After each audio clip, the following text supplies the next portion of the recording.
Di lantai 4 gedung Geraha Sinergi, terdapat sebuah anomali geografis yang sangat mempengaruhi kehidupan asmara para karyawannya. Sebuah dinding kaca setebal 10 cm yang memisahkan dua dunia berbeda. Di sisi kiri, terdapat Kreatif Visual Mandiri, sebuah agensi periklanan yang isinya orang-orang dengan rambut warna-warni, meja penuh aksi figur, dan jam kerja yang baru dimulai saat matahari terbenam. Di sisi kanan, berdiri Tegak Audit Global Sejahtera, firma akuntansi yang setiap karyawannya memakai kemeja putih licin, dasi simetri sempurna, dan memiliki kecintaan yang tidak sehat terhadap tabel Excel.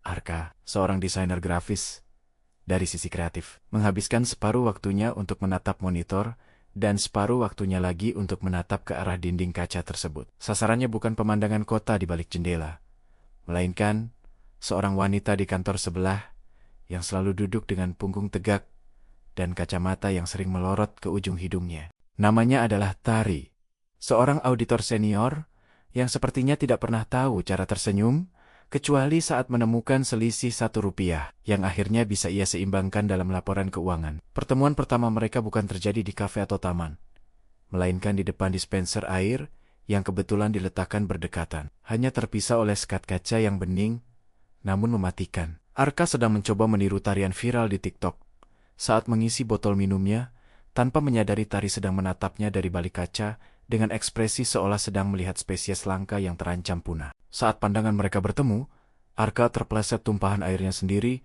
dan mendarat dengan posisi kayang yang sangat tidak estetik di depan puluhan auditor yang sedang serius bekerja. Bukannya merasa kasihan, Tari justru mengangkat sebuah papan kecil bertuliskan angka 4,0 sebagai nilai untuk pendaratan Arka yang dianggap kurang sempurna tersebut. Sejak saat itu, dinding kaca tersebut berubah menjadi media komunikasi rahasia yang melibatkan ribuan lembar sticky notes berwarna-warni. Arka memulai serangan pertamanya dengan menempelkan kertas kuning bertuliskan, "Audit itu membosankan.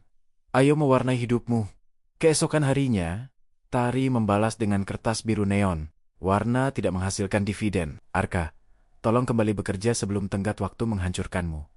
Arka tertawa kecil di mejanya, merasa bahwa tantangan ini jauh lebih menarik daripada revisi logo dari klien yang meminta warna biru tapi yang agak kemerahan. Hubungan unik ini mulai melibatkan seluruh penghuni kedua kantor tersebut, menciptakan semacam perang dingin yang manis di antara para kreatif dan para akuntan. Anak-anak kreatif mulai memasang lampu kelap-kelip di sisi mereka, sementara para auditor merespons dengan memasang tirai vertikal yang hanya dibuka saat jam makan siang, tepat pukul 12. Suatu hari, mesin fotokopi di kantor Tari rusak parah, dan karena mereka sedang dalam masa audit akhir tahun, kepanikan melanda ruangan yang biasanya tenang itu. Arka, dengan keberanian yang dipaksakan, membawa obeng dan keahlian bongkar pasang mainan miliknya, lalu nekat menyeberang pintu masuk kantor sebelah yang beraroma parfum mahal dan kopi pahit. "Saya di sini untuk menyelamatkan integritas data kalian," ujar Arka dengan gaya pahlawan kesiangan yang disambut dengan tatapan sinis oleh bos Tari yang berkumis tebal. Tari hanya bisa menunduk malu, namun diam-diam ia memperhatikan jempol Arka yang berlumuran tinta hitam saat mencoba membenarkan gulungan kertas yang tersangkut. Setelah perjuangan selama 30 menit, mesin itu kembali berdengung, memuntahkan ratusan lembar laporan keuangan yang membuat para akuntan bersorak seperti baru saja memenangkan Piala Dunia sebagai ucapan terima kasih. Tari mengajak Arka ke kantin bawah, sebuah tempat netral di mana tidak ada sekat kaca atau perbedaan warna kemeja. "Kamu tahu, Arka, kehidupan kami sebenarnya tidak seaku-kaku yang kamu lihat dari balik kaca itu," kata Tari sambil mengaduk teh tawarnya dengan gerakan mekanis yang presisi. Arka tersenyum. "Dan kami tidak segila yang terlihat. Kadang kami juga bisa serius, terutama kalau stok kopi di pantry habis." Percakapan itu mengalir dari topik pekerjaan hingga hobi Tari yang ternyata sangat mengejutkan. Dia adalah kolektor komik indie yang sangat langka. Kejanggalan mulai terjadi saat Arka menyadari bahwa ia lebih sering memikirkan rumus Excel daripada teori warna karena ingin punya topik pembicaraan dengan Tari. Sebaliknya, Tari mulai mengunduh aplikasi desain di ponselnya hanya untuk mengerti mengapa Arka selalu mengeluh tentang font Comic Sans. Suatu sore, Arka menggambar karikatur Tari di balik kaca, lengkap dengan kacamata besarnya dan tumpukan berkas yang menyerupai menara Pisa. Tari tidak marah. Ia justru membalas dengan menempelkan struk belanja mini yang di belakangnya tertulis nomor teleponnya dengan tulisan tangan yang sangat rapi. Jantung Arka berdegup lebih kencang daripada suara bass dari speaker kantor agensinya saat ia menyimpan nomor itu dengan nama Auditor Hatiku. Namun, drama kantor dimulai ketika pimpinan kreatif visual Mandiri memutuskan untuk melakukan renovasi besar-besaran yang melibatkan pemasangan dinding kayu permanen di tempat kaca itu berada. Berita itu menyebar seperti api di antara para karyawan, menciptakan kepanikan massal bagi mereka yang sudah terbiasa dengan teater manusia di sebelah mereka. Arka merasa dunianya akan segera tertutup rapat. Ia tidak akan bisa lagi melihat Tari yang sedang berjuang melawan kantuk di jam 3 sore. Di sisi lain Tari merasa kehilangan kompas visualnya. Ia merasa ada yang kurang jika tidak melihat kekacauan meja Arka yang penuh dengan kaleng soda. Malam sebelum renovasi dimulai, Arka lembur sendirian, menatap dinding kaca yang untuk terakhir kalinya masih transparan dan jernih. Ia melihat Tari juga masih di sana, duduk sendirian dengan lampu meja yang temaram, terlihat sangat lelah, namun tetap teliti. Arka mengambil spidol whiteboard dan menuliskan pesan raksasa di kaca tersebut. Maukah kamu keluar dari tabel Excelmu dan makan malam denganku besok? Tari melihat pesan itu.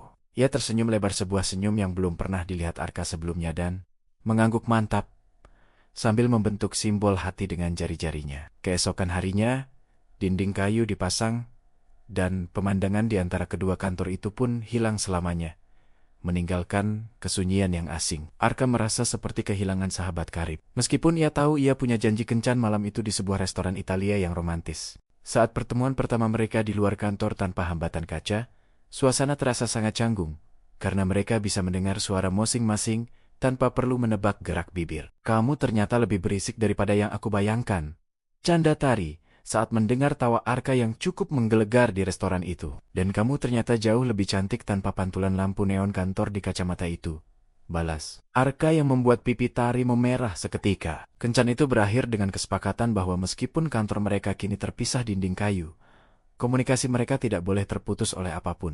Namun, tantangan baru muncul ketika perusahaan Arka mendapatkan proyek besar untuk mengaudit kampanye periklanan mereka. Dan firma yang ditunjuk adalah kantor Tari.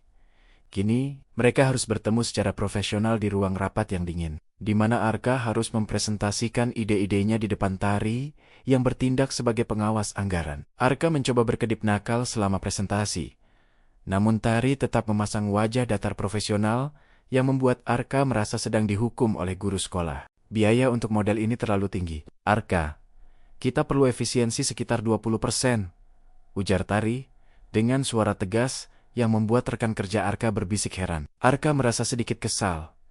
Ia menganggap Tari terlalu kaku di depan rekan-rekannya. Sementara Tari hanya menjalankan tugasnya agar tidak dicurigai ada main belakang. Ketegangan profesional ini mulai merembet ke hubungan pribadi mereka, membuat obrolan di WhatsApp menjadi sedikit dingin dan penuh dengan istilah akuntansi. Suatu malam, mereka bertengkar hebat hanya karena masalah perbedaan pandangan antara estetika dan anggaran yang sebenarnya adalah masalah sepele kantor.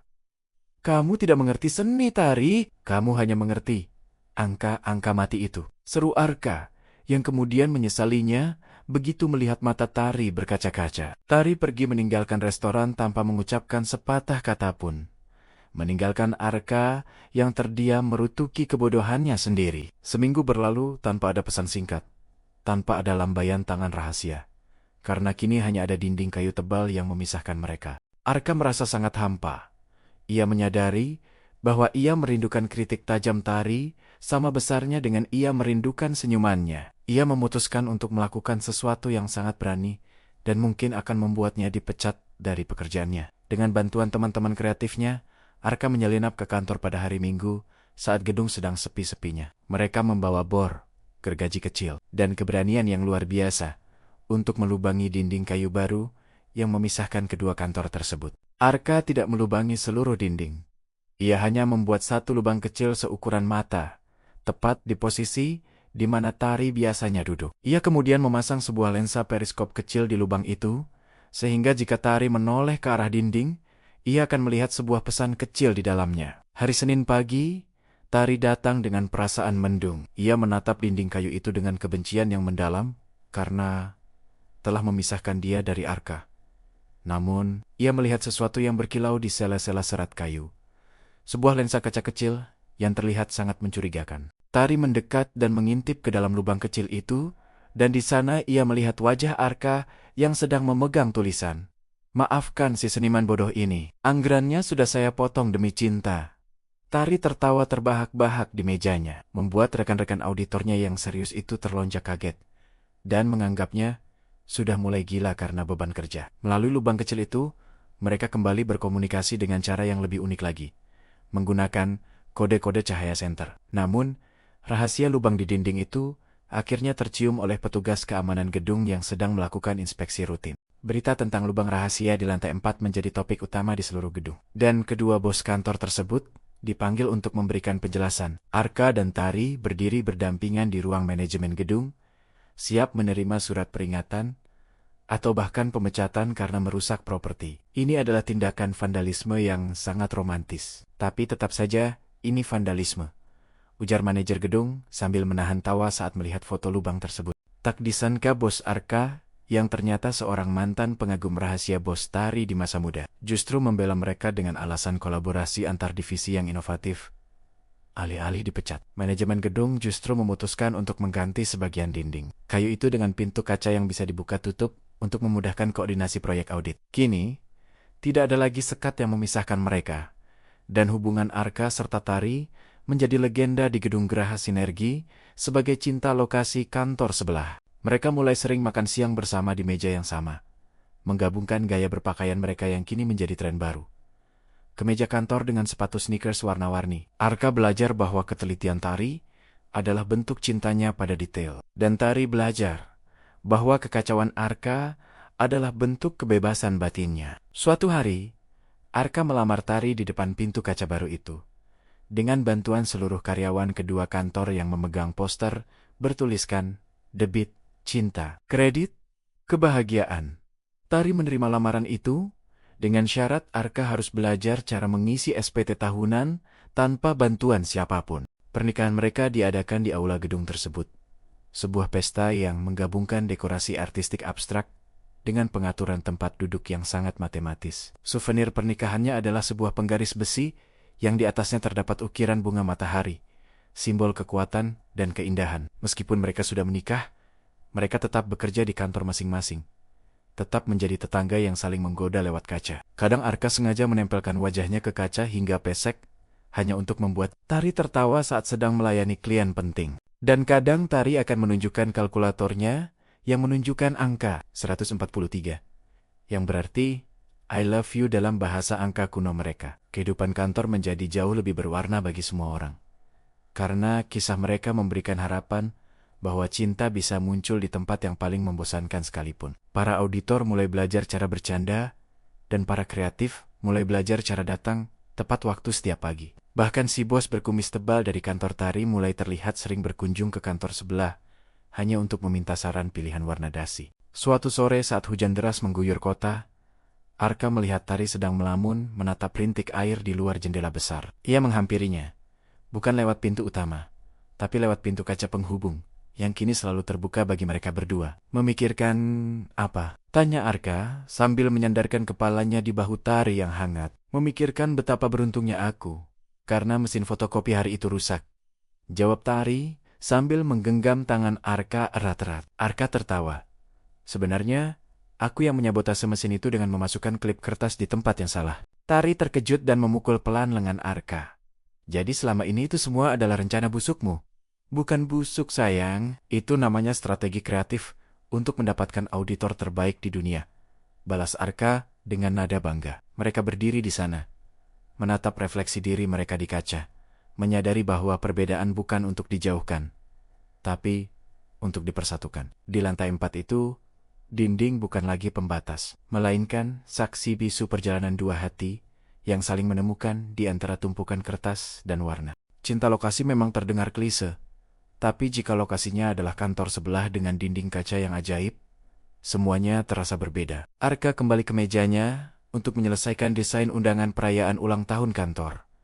Sementara Tari kembali ke tabelnya untuk memastikan semuanya seimbang. Namun setiap 10 menit sekali, mereka pasti akan saling menoleh, memastikan bahwa orang di sebelah sana masih ada dan masih mencintai mereka. Dunia kerja mungkin melelahkan, tapi memiliki seseorang yang hanya berjarak satu langkah di sebelah sana, membuat semuanya terasa ringan. Dan begitulah akhir dari kisah cinta yang dimulai dari sebuah kertas kecil, sebuah lubang di dinding, dan keberanian untuk melompati batas antara seni dan logika. Terima kasih telah mendengarkan kisah ini.